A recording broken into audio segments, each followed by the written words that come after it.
Assalamualaikum warahmatullahi wabarakatuh. First of all, I'd like to welcome all the viewers and also the judges and thank the organizer of this meeting. Let me introduce myself. My name is Baginda Aflah, currently enrolled in the 8th semester, residency at Anesthesiology and Intensive Therapy, Faculty of Medicine, Pajajaran University, Bandung.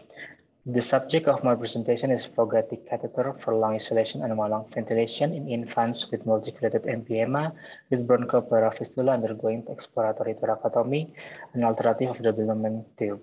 As we already know, airway management in infant thoracic surgery poses significant challenges for anesthesiologists. The differing anatomy and physiology of infants contributes to more difficult airway management with a greater risk of desaturation if compared to the general adult population.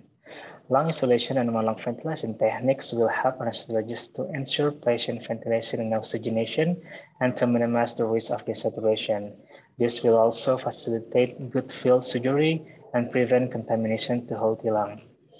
Generally, anesthesiologists use the Billman tube or BLT as a tool to achieve lung ventilation and lung isolation, but the smallest BLT size available in the market is only up to number 26 French, which can be only used for 8 years and over, and it becomes problems in infants or small pediatric patients undergoing lung or thoracic surgery.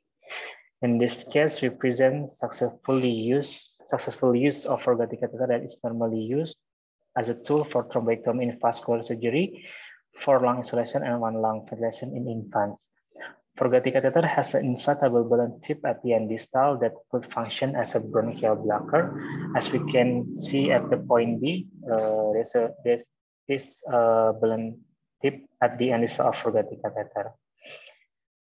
Our patient, baby, 5 months, weighing 6.7 kilo, complained of shortness of breath because of multiculated emphysema that he had, and also has confirmed by thoracic scan is accompanied by a bronchopleural fistula, and the surgery was needed to evacuate the emphysema and the fistula closure. And our plan for this patient is to use general anesthesia and lung ventilation techniques. After induction and endotracheal tube was inserted, we used the Y connector taken from the used closed section from the ICU. The Y connector itself has 3 openings at proximal, as we can see at the point number C. The first one, it has 3 openings, lumens. The first one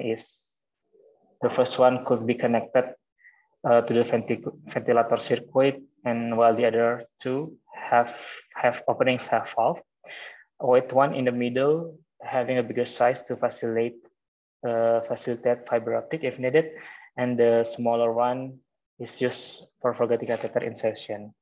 So we inserted Fogarty catheter to Y connector with smaller valve, and the adapter deeper to lead Fogarty catheter to the right bronchus. The Fogarty balloon inflated as the catheter we pulled back again to the trachea. The position of Fogarty catheter was confirmed by vesical breath sound in the left lung and no sound, also no chest movement in the right lung. Anesthesia was maintained with self-burn 203%, oxygen fraction 50%, and manual Jackson wrist bagging. The patient was monitored by oximeter at the jaw to heart rate and precordial. There were several events of desaturation during surgery, such as when lung reserve of residual capacity decreased during intubation and Fogarty catheter insertion. Also, when the lung was compressed by the left tilt position and manipulation. To overcome this, additional PEP and high fraction oxygen was delivered, and the lowest saturation was 85%, and we monitored at the CO2 to actually anticipate hypercapillary throughout surgery with adequate respiratory rate and tidal volume to match minute ventilation. Later, the HO2 was only peaked at 47 millimeter. Good lung isolation was achieved with no abnormal sound from auscultation and no visible blood regurgitation on the ventilator circuit. And the postoperative thorax examination portray no contamination to the left lung with normal X-ray pulmonary. In this case, Fogarty catheter was provide satisfactory lung ventilation and insulation, and we suggest Fogarty catheter as an alternative lung isolation devices, whereas BLT in infants and pediatric is still limited. And that brings us to the end of our case. I sincerely appreciate your time and attention, and that I have this opportunity to present this case. Wabillahi taufiq wa hidayah. Wassalamualaikum warahmatullahi wabarakatuh.